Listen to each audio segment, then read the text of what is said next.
नमस्कार साथियों, आज मैं आप लोगों को वो बात बताने वाला हूँ जो आपकी सोच, आपकी बातचीत करने के तौर तरीके ही नहीं बल्कि आपकी ज़िंदगी को बदल देगी। हो सकता है ये बात आज तक आपको किसी ने नहीं बताई होगी। अगर आप जीवन में असफल हो रहे हैं, सफलता नहीं मिल रही है, आप टैलेंटेड हैं, इंटेलिजेंट हैं, क्वालिफाइड हैं, हार्ड वर्किंग हैं, सिंसियर हैं, स्किलफुल हैं, लेकिन फिर भी आप सफल नहीं हो पा रहे हैं, तो ये वीडियो आपके लिए है। अगर ये वीडियो आप तक पहुंचा है तो ज़रूर ही आपके लाइफ में कुछ इम्पैक्टफुल इफ़ेक्ट डालेगा, क्योंकि जीवन में कोई भी चीज़ ऐसे ही नहीं होती, हर चीज़ का पर्पज़ होता है। साथियों, मैं बचपन से लेके जब तक पढ़ाई किया, बड़ा ही मेरिटोरियस स्टूडेंट होने के साथ साथ बड़ा ही ओबीडिएंट था।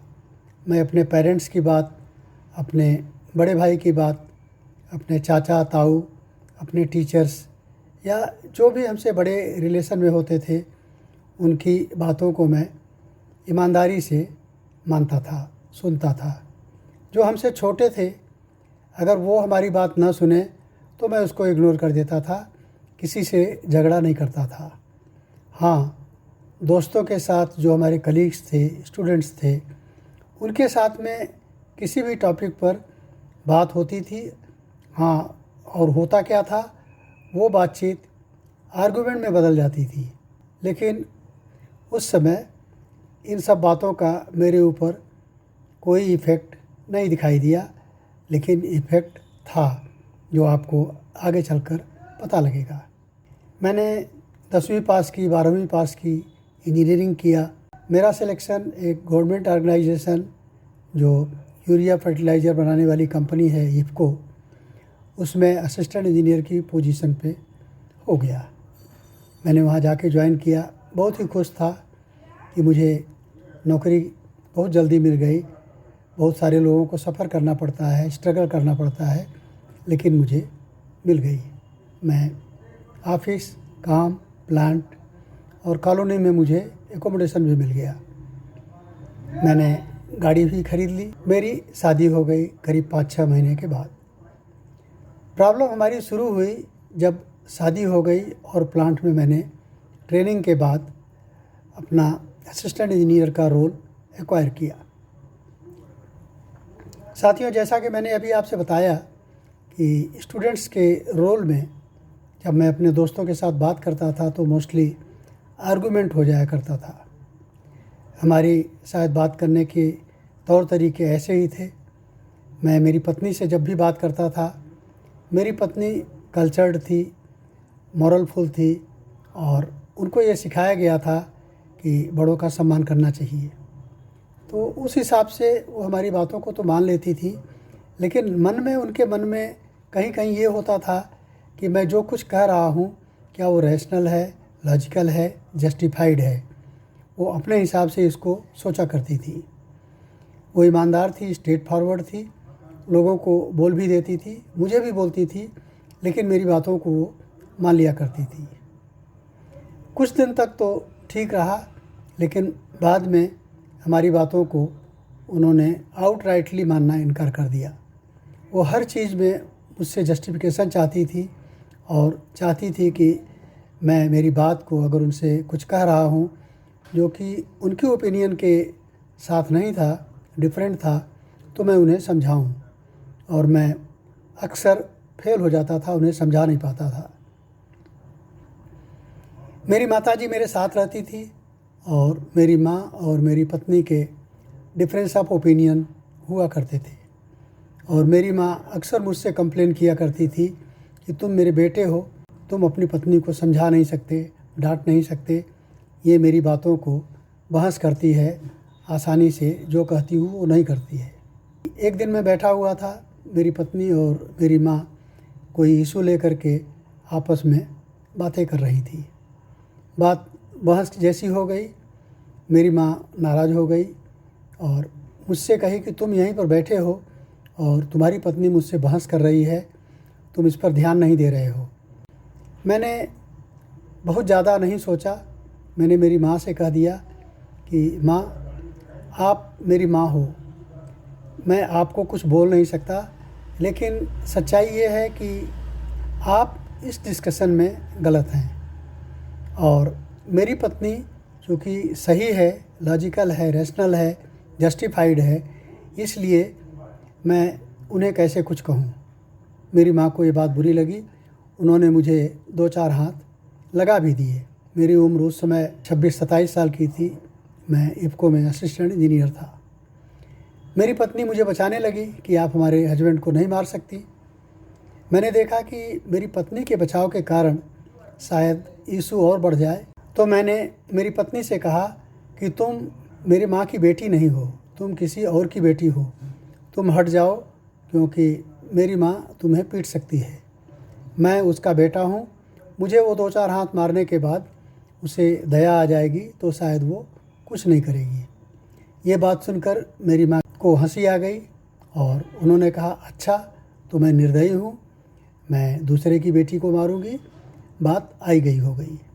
ये इंस्टांस मैंने सिर्फ इसलिए कहा कि एक ये इशू था, ऐसे ही पता नहीं कितने थे जिसको मैं रिजॉल्व नहीं कर पा रहा था। एक तरह से मैं एक बैड सन हो गया, बैड हस्बैंड हो गया। ऑफिस में मेरे सबॉर्डिनेट्स को जब भी मैं कुछ कहता था तो शुरू में तो उन लोगों ने उसको लाइटली लिया और काम पे गए, काम किए।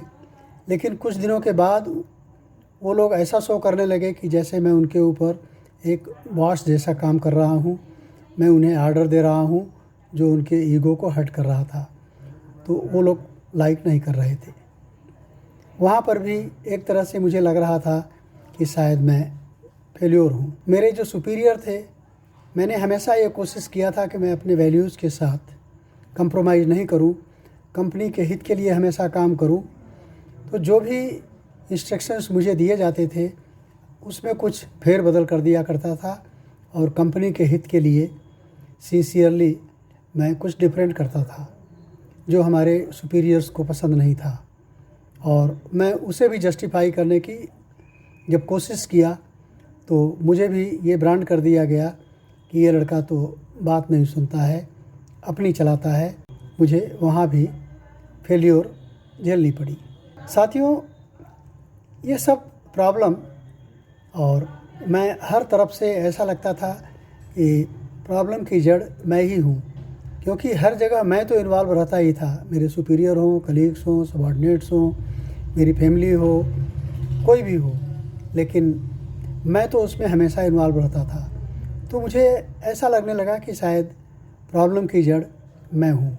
अब मैं क्या करूँ? मैंने 1-2 सुपीरियर से सलाह भी ली, लेकिन वो अपने हिसाब से मुझे समझाने की कोशिश किए और काम नहीं बना। हाँ, मुझे ज़रूर ये लग रहा था कि शायद जिस तरीके से मैं लोगों से बात कर रहा हूँ, ये तरीका ही गलत हो, क्योंकि सारे के सारे लोग हमारे अगेंस्ट क्यों हो रहे हैं। मैं भगवान से प्रार्थना करने के अलावा कुछ नहीं कर पा रहा था, क्योंकि मुझे कहीं से कोई गाइडेंस नहीं मिल रहा था।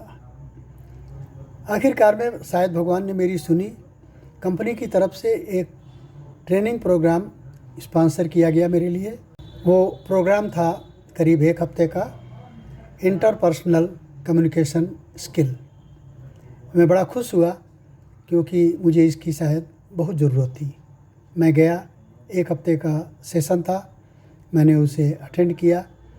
बहुत सारी चीज़ें उन्होंने बताई, लेकिन सब मिला जुला करके मुझे एक ही चीज़ समझ में आई कि जब भी आर्गूमेंट की सिचुएशन आए तो शायद बात करना बंद कर देना चाहिए, चुप हो जाना चाहिए। मैंने इसे अपना लिया। इससे करीब 10% मेरी प्रॉब्लम तो ज़रूर सॉल्व हुई, लेकिन प्रॉब्लम मिटिगेट नहीं हुई, प्रॉब्लम बनी ही रही। अब मैं क्या करूं? मैंने इधर उधर रिसर्च करना शुरू किया, ढूंढना शुरू किया, साइकोलॉजी की बुक्स पढ़ना शुरू किया।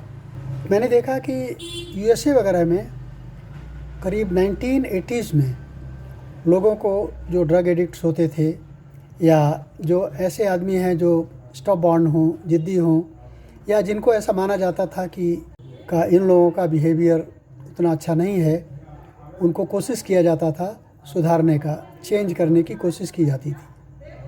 उसमें मोस्टली लोगों को थ्रेटन किया जाता था, उन्हें पनिशमेंट की धमकी दी जाती थी। ये कहा जाता था कि तुम्हारा प्रमोशन रुक जाएगा, तुम्हारी सैलरी इंक्रीमेंट रुक जाएगी। यहाँ तक कि उन लोगों को लोअर लेवल का कास्टिंग कर दी जाती थी कि इन लोगों को कुछ समझ नहीं है, बुद्धू लोग हैं। लेकिन उसका कुछ खास फ़ायदा उसमें नहीं दिखाई दे रहा था। तो मुझे भी ये बात तो समझ में आ रही थी कि अगर इस तरह का कोई ट्राई किया गया किसी को सुधारने का, चाहे मैं अपने सबॉर्डिनेट्स को पुश करूं, तो शायद ये सफलता नहीं मिलेगी। लेकिन चुप रहने वाला जो हमारा स्टाइल था वो थोड़ा हेल्पफुल ज़रूर था।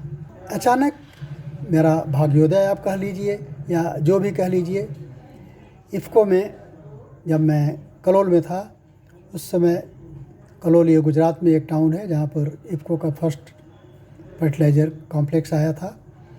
तो वहाँ पर एक प्रोफेसर भिमानी हैं, अभी इस समय तो पता नहीं, हो सकता है शायद नहीं होंगे। अहमदाबाद यूनिवर्सिटी के वो साइकोलॉजी के प्रोफेसर थे। प्रोफेसर भिमानी का प्रोग्राम हमारे कॉलोनी में एक एज इंटरटेनमेंट रखा गया, उनको बुलाया गया। उन्होंने करीब 10-12 लोगों को स्टेज पे बुलाया और हिप्नोटाइज़ करने की कोशिश की। वो बहुत बड़े हिप्नोटिस्ट थे। उसमें एज ए सब्जेक्ट मैं भी जाके बैठा। 3 इंजीनियरिंग ग्रेजुएट्स थे, मुझे अच्छी तरह याद है। बाकी सारे जो लोग थे उसमें एक आध इंजीनियरिंग ग्रेजुएट थे लेकिन काफ़ी सीनियर थे, और बाकी लोग ये कुछ ड्राइवर थे, कुछ टेक्नीशियन थे। इस तरह से वहाँ पर उनके सब्जेक्ट के रूप में बैठे। उन्होंने करीब 5-6 मिनट तक प्रयत्न किया, कोशिश किया, और कुछ लोग हिप्नोटाइज हो गए। हम 3 इंजीनियरिंग ग्रेजुएट्स हिप्नोटाइज नहीं हुए थे। हम लोगों को उन्होंने बोल दिया कि आप लोग जा कर के ऑडियंस में बैठिए और प्रोग्राम देखिए। हमने वो प्रोग्राम उनका देखा।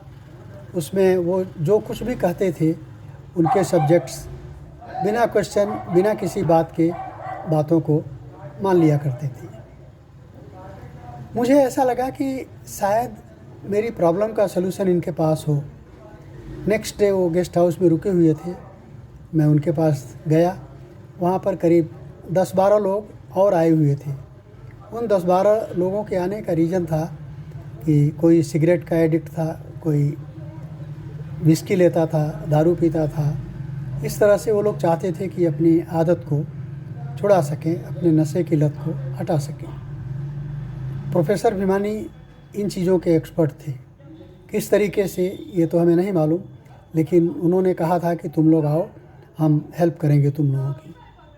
मैंने जाकर के उनसे अपनी प्रॉब्लम बताई और हमने कहा हम किसी चीज़ के एडिक्ट तो नहीं हैं, लेकिन इसको मैं किसी एडिक्शन से कम नहीं मानता। क्या मेरी लाइफ ऐसी रहेगी? क्या मुझ में कुछ चेंज नहीं आ सकता?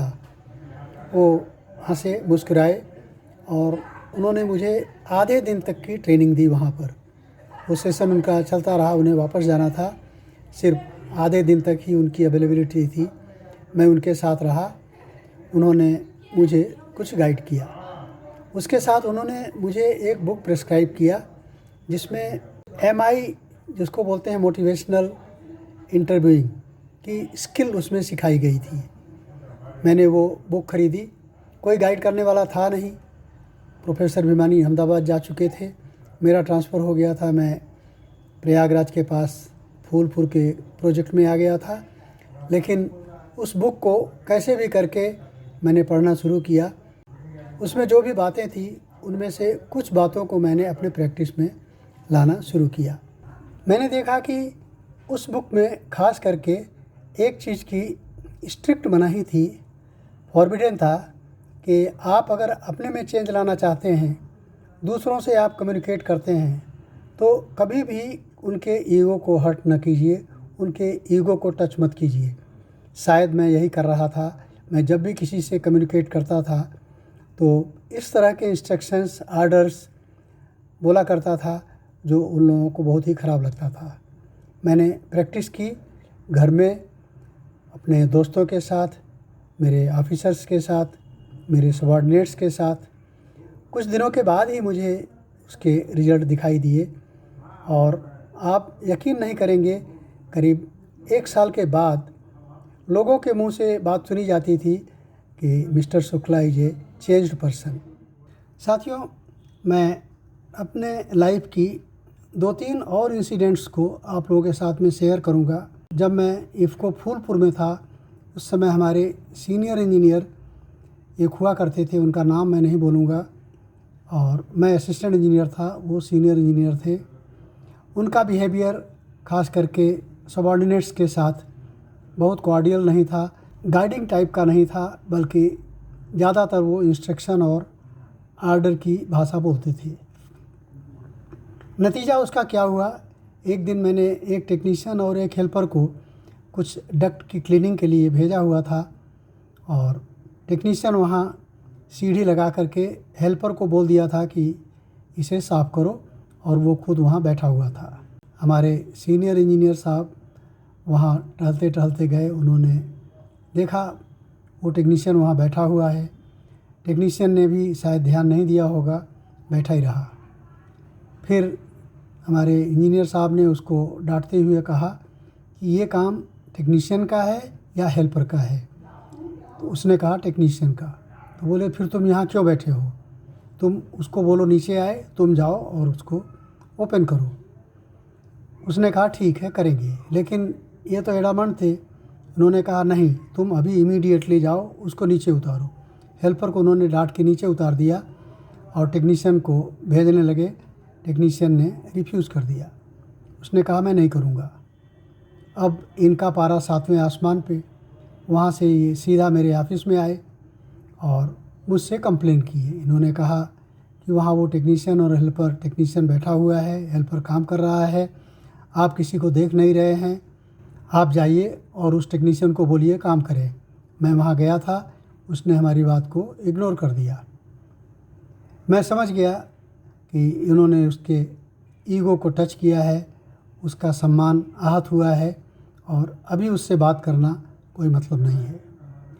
नेक्स्ट डे मैंने उस टेक्नीशियन को बुलाया, आया। मैंने उससे कहा कि तुम एक बात बताओ, तुम्हारे इंजीनियर साहब के साथ में कल कुछ बात हुई थी? उसने कहा अरे सर छोड़िए, वो बहुत बेकार आदमी है। हमने उनसे कहा देखो, बातें तो मुझे सारी पता हैं, मैं तुमसे एक चीज़ कहना चाहूँगा, अगर मैं तुम्हारी जगह में होता तो ये बात तो 100% सही है कि अगर मैं वहाँ चुपचाप बैठा रहता, काम नहीं करता, इसका मतलब मैं गलत हूँ। और जब गलत हूँ और मेरे बॉस अगर आ जाते हैं, मेरे इंजीनियर आ जाते हैं, तो मैं कोशिश करूँगा कि किसी तरह से उनको खुश रखूँ और भी गुस्सा ना दिलाऊँ, क्योंकि पहले ही मैं गलत काम कर रहा हूँ। लेकिन तुमने तो एक तो गलत किए, दूसरे उनको तुमने जवाब भी दे दिया। क्या ये उचित था? हमको इससे कुछ मतलब नहीं है, लेकिन हमें दर्द होता है, हमें पेन होता है। तुम हमारे साथ काम करते हो। कोई भी आदमी काम के समय ऐसा नहीं है कि 24 घंटे वो काम ही करेगा, थोड़ा बहुत आराम तो कर ही सकता है। लेकिन हमको अच्छा नहीं लगता है कि तुम्हारा और इंजीनियर का रिलेशनशिप ख़राब हो जाए। तो उसने कहा आखिर सर मैं क्या करूं? हमने कहा अगर तुम वाकई में चाहते हो कि कोई इशू ना बना रहे ज़्यादा दिन तक, तो क्या सॉरी बोल सकते हो? उसने कहा सर हम सॉरी बोलने जाएंगे वो और भी चढ़ जाएंगे हमारे सिर पर। मैं बोला नहीं, ऐसा कुछ नहीं होगा, तुम एक बार सॉरी बोल दोगे तो शायद उनके मन से भी खटास निकल जाएगी।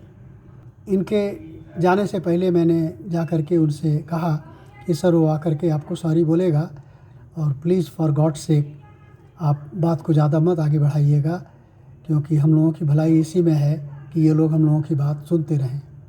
बाद में उस टेक्नीशियन ने आकर के सॉरी भी बोला और सारी बातें ख़त्म हो गई। दूसरा इंस्टेंस मैं आपको बताता हूँ। मेरा सिलेक्शन हो गया था एडनॉक में, Abu Dhabi national oil company जो अबू धाबी में है।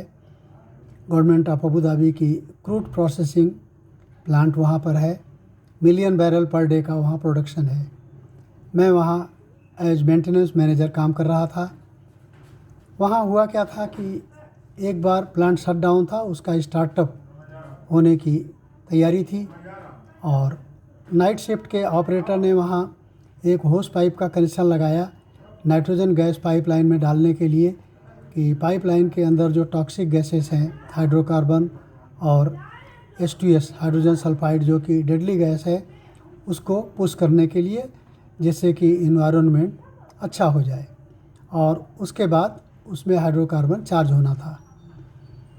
हमारे सीनियर ऑपरेटर नाइट का था, उसने कनेक्शन दे दिया होस पाइप का नाइट्रोजन गैस का, एकदम टॉप पे एक वेंट था उसमें। दूसरे दिन मॉर्निंग में जो ऑपरेटर लोग आए उनके पास मिसकम्युनिकेशन हो गया और ऑपरेटर ने ये नहीं बताया उसने ऊपर होस पाइप कनेक्ट किया हुआ है।